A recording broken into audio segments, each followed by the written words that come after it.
Well, we have an update. Today is our last day in Hanoi, but we finally got our visas for the next country. We're really sad to be leaving Hanoi, but we're really looking forward to this next destination. We're not leaving Vietnam yet so soon. I mean, after I got this t shirt, I figured we should spend a little bit more time. Well, after Hanoi, we're going to visit another town up north in Vietnam before we go to our next country, which would be. Further up north. I think that's a very good hint for you to guess. Actually, let me try and up this camera just a tiny bit.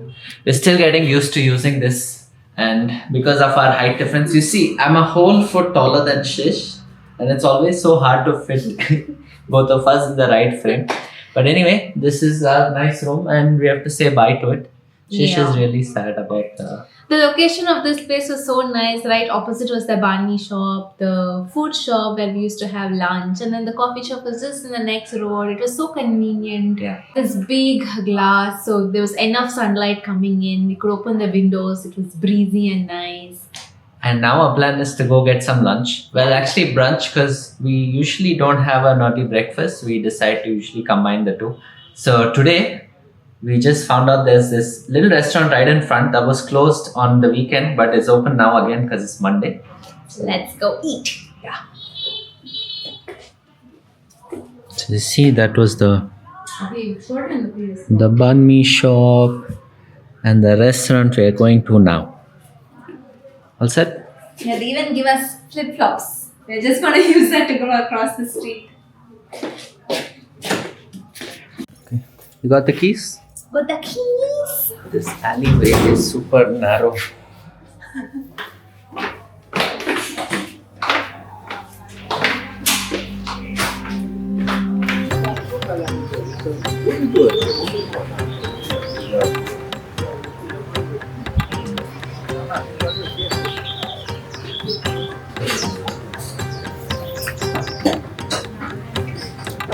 It's super crowded today.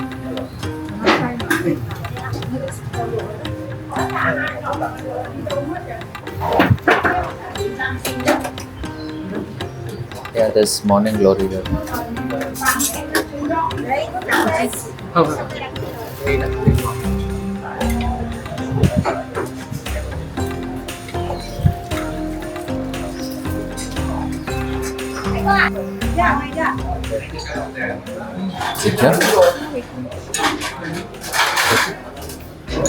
That's a whole lot of food. Now we're feeling nervous to vlog again because it's super busy.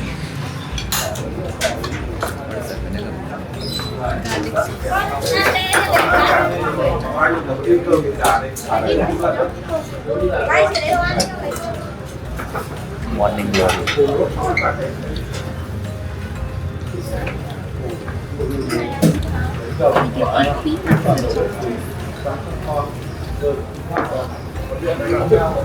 So this is how the locals eat here in Vietnam. It's like a small buffet. They have like 9 to 10 items. Mostly Some- meat. Yeah, mostly meat. But 4 of them are vegetarian here. So it is really good for us. We have got tofu, morning glory, spinach, rice, peanuts, cabbage, some kind of sweetie soup. It's actually very nice. It's a cold broth, but it's vegetarian. It's super tasty, it's very healthy and very light on the stomach and also very filling. Sticky rice. Chili. And looking at the number of people here at this restaurant, I think this is one of the popular ones. We noticed that some of these shops are only open for certain hours in the day. Like this one closes after lunch and we don't see it open at any other time. So morning probably at 9 it opens up and closes by 2. And we've never really seen tourists here. It's nice. Come on, man. What do you get now? We got soya sauce, which makes everything taste better.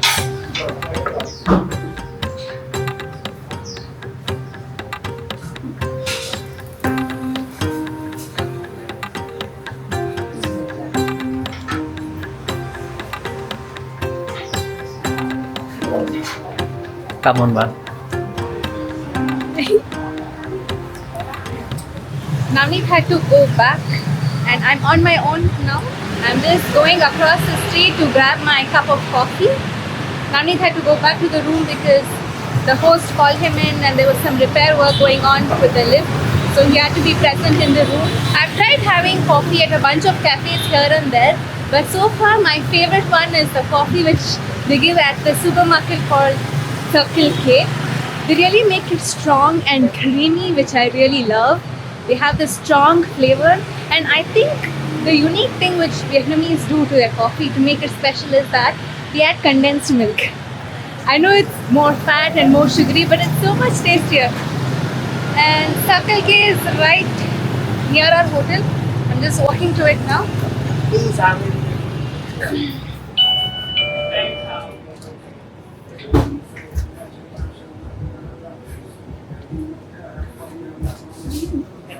Thank you.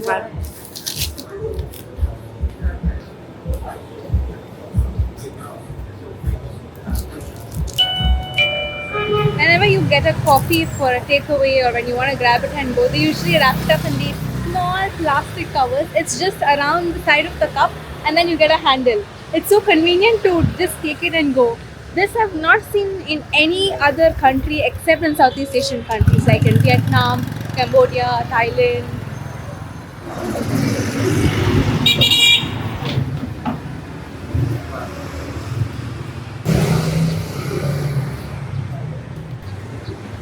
In Vietnam, you will usually observe that all the buildings are very small width-wise, but so tall.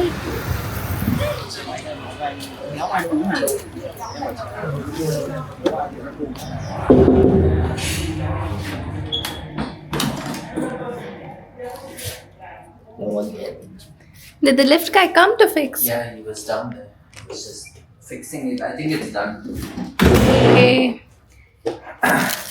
Look what I got. Yeah. It's 5 p.m. now and we've just stepped out. So, it being our last day and everything, the plan is to go get some really nice food again. We have been walking around in Old Quarter every one of these days. Some days we've vlogged and some days we haven't, but it's still always so much fun to be around here. It's just so busy, the Vietnamese roads here in Hanoi. Something or the other is happening at every corner. Yeah. Like you can never get bored of walking on these streets.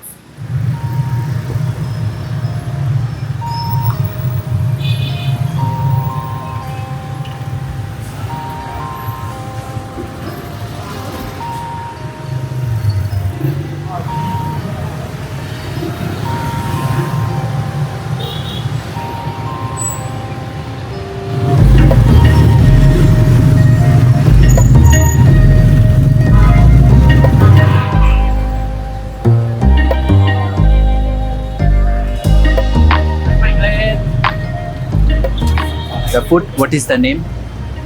Kìa hỏi tên chị kìa. Thương, my name Thương. No, this one name. The food. Cách bánh khoai, bánh chuối, bánh ngô.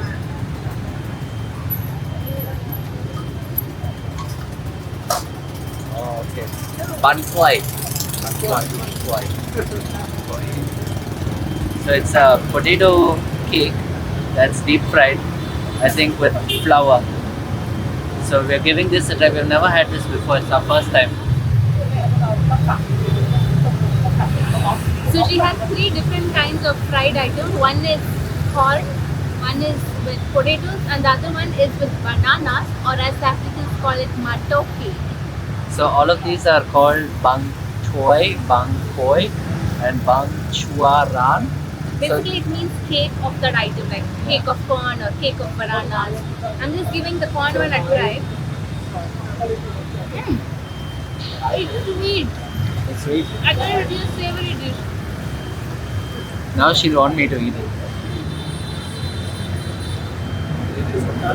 But it's nice, isn't it?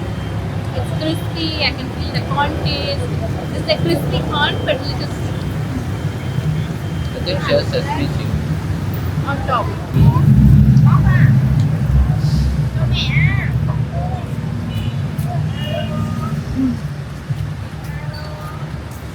Now now we're giving the potato one a try. She's actually placed one potato on top of the other and made it look like this. Looks It's like a actually little 4 flower. different pieces, yeah. It's hot. It's not as sweet. But it's like a nice snack when it's raining, which was happening the last few days. So this one has sesame seeds on it, which makes the flavor a lot more interesting than the earlier one, which is super sweet. This is actually not savory, not sweet. It's somewhere in between. And the potato is a sweet potato, so it has a little bit of sweetness right inside. Doesn't feel as oil soaked as the previous one. Back on the home. I feel full already. We'll Was- get to have dinner. It was a bit too oily. We've learnt about Vietnam is that it's the country with the least obese people on the planet. Yeah. I Like even was- when you're walking on the roads, you won't find anybody who's chubby. It's so hard to find anyone with a big belly here, and probably the big belly comes from just having beer too much, because that seems to be the only vice as such, because barely anybody is eating fried food. Most people are just eating boiled food, food which is cooked in a broth. And they're not even having coffee with milk and sugar. They're just having tea, like watery tea.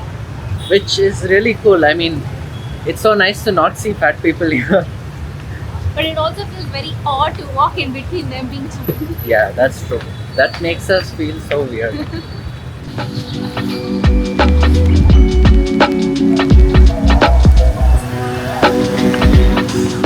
That building right, hello. That building right there is so narrow. And what we have learnt is, back when the French were actually colonizing Vietnam, they had a tax rule. Basically, if the house was more wide, it meant more tax. So people constructed their houses in narrow plots, but Yeah. they made it tall. So the tax rule didn't have anything about the height. So many of these buildings, even from that long ago, are actually 4-5 stories tall.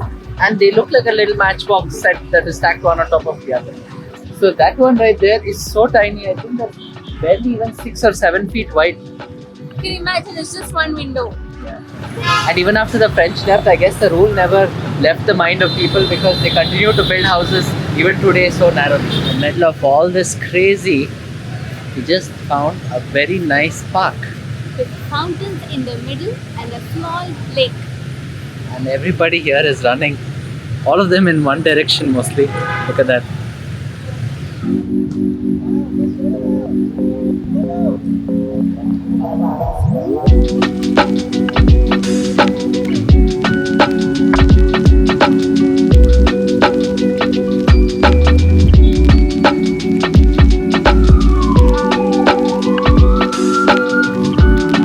Tiny dogs, tiny.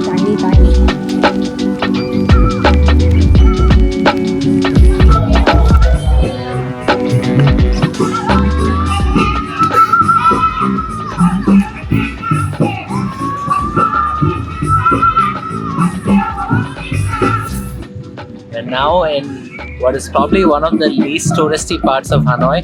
There's music. Will it be copyright? Those guys are breakdancing in the back. It's really cool. This has got like the most local vibe of Hanoi. No Yes. tourists here. Yeah, no tourists at all. And everybody's just here at the park after work. So before heading out to dinner, we thought we'll just sit down and quickly tell you guys what our plan is for season 4. I know we've been really telling that it's going to be a shorter one, maybe 2.5 months to 3 months, but we never really got to telling you the route. So our first country for season 4 is Vietnam. You know, we have already been to Vietnam in our season 1 as well, and once much before that. So we came to Vietnam only because we wanted to apply for the visa for the next country, which would be China. Over the next few days, our plan is to head further up north towards the border and then cross into China. We don't really plan on exploring more of Vietnam because we've already spent a month here in season 1 of our full-time travel journey, and we absolutely enjoyed it. And maybe someday in the future we'll come back again, but right now, because we're short on time, we're just heading up further, and the plan is to get to the first new country on this journey, which is China. And the plan, like our visa allows us to stay for up to 30 days in the country, and we don't really have an exact plan as to how many days we'll be there. But the intention is obviously to maximize how much we could see in And the also, country. China is so big. We have Yeah. to pick and choose which places to visit and which places we can skip. But it's I really, think it's more like you pick a region or a certain Yeah. part of the country and you explore that. So we'll try and do this as efficiently as we can within our budget. But I also think that we might be breaking our budget because China is not as cheap as its other Asian neighbors. And after China, the plan is to get to Mongolia. Mongolia offers an e-visa, so we've just applied for it. We're waiting for a response. If that comes through, then we get to Mongolia and maybe spend probably July or so, Yeah. like end of June or July. And after that, our plan is to head further up north to Russia, mainly because there's no direct flight in and out from Mongolia to head back home to India. So if we get to Russia, then we figure out our way from there all the way back home to India. There is a possibility that we might enter Kazakhstan again. Kazakhstan was a country that we've also already explored in season 2 of our journey. Yeah, and Kazakhstan is one of those countries which have cheap flights back to India. So we're still figuring that part out, but majorly this is what the route looks like. India to Vietnam, which we've already done, Vietnam to China, then Mongolia, then Russia, and potentially Kazakhstan. So our intention is obviously to see as much as we can of the new countries and also try to use our time efficiently in the countries that we are going back to again, while still managing the overall time limit of 2.5 to 3 months on this season. So And we are using these days here in Hanoi and in Vietnam to actually figure out how we will travel through China, because it requires a lot of preparations, Yeah. like which trains to take, which cities to book stays in. another thing that we're a bit stressed about is how we'll access the internet from China. We've heard that it's a bit more complicated than in other parts of the world. So coming from India, where internet's been super open, at least that's what we think, it's a bit of a new challenge to get used to. So we're starting to prepare for all of that. And over the next few days, the plan is to sort of get ready with all those things. If we need apps, if we need VPNs, whatever, and then be ready to cross the border. And also, I'm guessing language will be a big barrier in China. Even we can't even read the alphabets or Yeah, letters the in their script language. changes Mandarin is entirely. so difficult. All we know right now is Ni hao ma and Shishi, which is thank you. Ni hao ma is hello. Okay. So this is the plan. So if you have any ideas or suggestions about exploring these countries, share it with us in the comments below. And also tell us which places we should not miss in these countries, because we are very Yeah. short on time. We'll try our best to cover as much as possible. Yeah. And at the same time, if you or anybody close to you lives in any of these countries, then we'd love to know Yeah. that too. We will have to come and meet you. So that's pretty much the update on the route. Now it's time to head back into the old quarter and get some dinner. Actually, we came out here to take a nice walk in the garden and watch the sunset, but it's cloudy today, so Yeah. I don't think we can see any sun setting. I still liked how we came quite far out of the tourist circuit within the city. I really enjoyed how this was like a Yeah. bit refreshing compared to that. We don't see any souvenir shops, we don't see any tourists, we don't see. And it's so nice to see Chaos. locals. They're just sitting on the chairs, reading a book. Some people are fishing on the lake. I Or a was pond. I was Like- shocked to see probably a lot of millennials and Gen Z folks sitting without a phone, sitting without a screen, and I think some of them were even reading books, like handwritten diaries. It was so nice to see. It was so cool. So we are heading back now into the old quarter. That's another 2 kilometers of walking. So let's get going.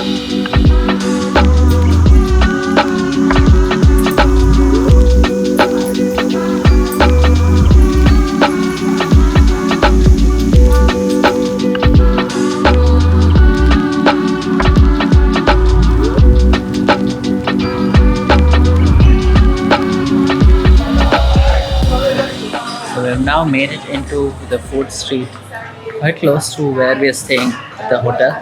This one's actually very nice. Everything looks so beautiful with lanterns on top. They have hung lanterns in all the trees. They decked up the entire road with the Lord. It looks very colorful.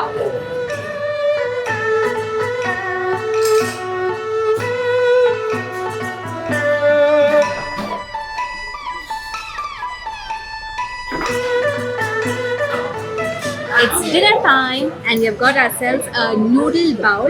It has dry noodles, mushroom, peanuts, tofu and coriander and lots of lemon. And Namit got one without the mushroom. He does not like mushrooms. And we are sharing an iced tea, or as they call it, IT. This is what the locals eat generally. It's like they put all kinds of meat and veggies into one bowl and they eat it with chopsticks.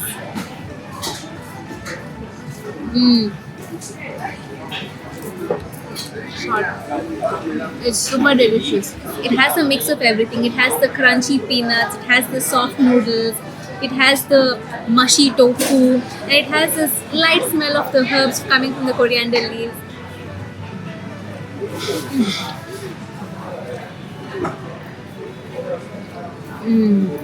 Let's give it a taste.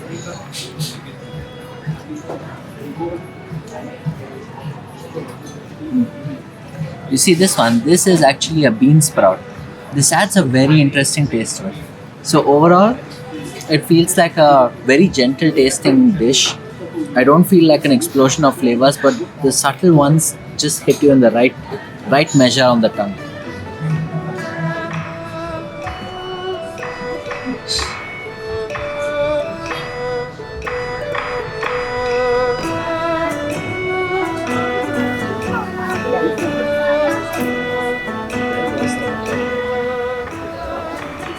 We are so full. Now heading back to the room. We have another early morning tomorrow. The bus to our next destination, which is Sapa in the north of Vietnam, it leaves at 7 in the morning and we have to get there at least 30 minutes before. So that means you have to wake up at least at 5 o'clock or 5:30 in the morning. Yeah. So tonight we have to hit the bed early. Also pack. All of our stuff is spread out all over the room. I don't like packing. And we But want some Naveen ice cream. wants. I was going to say that. Look at you asking me if I want something that I want pizza.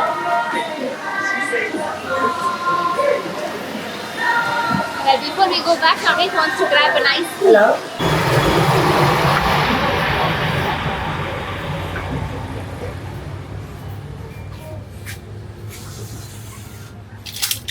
Was it this one? Yeah, that's the one. Huh? I think we should just sit and enjoy. In typical Vietnamese fashion, Shish and I have got ourselves our ice cream and we're sitting on the street on two tiny chairs. In front of a supermarket. They have chairs in front of supermarkets. It's too funny. Oh, it looks so good. Oh, it's crushed. Yeah, it doesn't look nice, but it should taste nice. It has chocolate outside, inside, and inside. It's 3 layers of It's called chocolate. Choco Lava ice cream.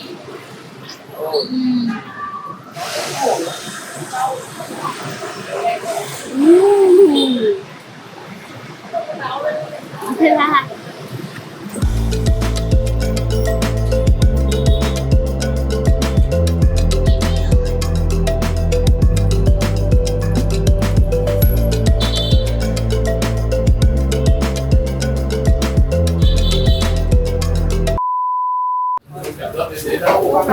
We noticed that some of the shops